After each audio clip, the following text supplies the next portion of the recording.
రైతు సోదరులకు నమస్కారం. ఈరోజు మనం మహబూబాబాద్ డిస్టిక్ కేసముద్రం మండలం కోరకొండపల్లి గ్రామం మేఘతండలో ఉన్నాం. రైతు తనకున్న 6 ఎకరాల పత్తిలో పల్నీస్ వారి కస్తూరి స్ప్రే చేయడం జరిగింది. స్ప్రే చేయకముందు ఎలా ఉంది, చేసిన తర్వాత ఎలా ఉంది, ఒకసారి మనం రైతు మాటల్లో విందాం. నమస్కారం అండి, మీ పేరండి? బూకే శ్రీనివాస్. ఇది కస్తూరి స్ప్రే చేసి ఎన్ని రోజులు అవుతుంది? 4 రోజులు అవుతుంది.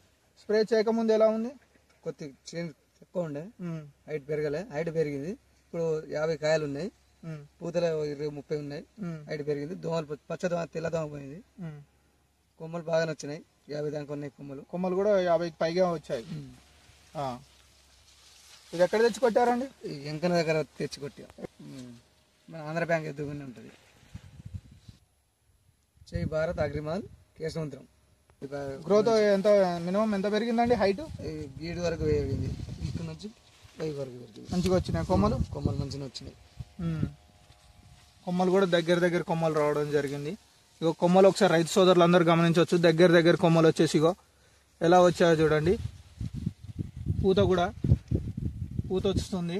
కొమ్మలు కూడా దగ్గర కొమ్మలు, లేత ఎగురు, ఎలాంటి ముడత, దోమ, తెల్లదోమ, పచ్చదోమ, పేనుబంక, పిండి నల్లి ఇలాంటివి లేకుండా చాలా నీట్గా రావడం జరిగింది.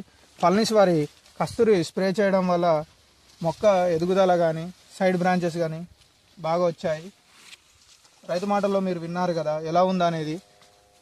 తోటి రైతులు వాడుకోవచ్చా అండి? వాడుకోవచ్చు. ఓకే అండి.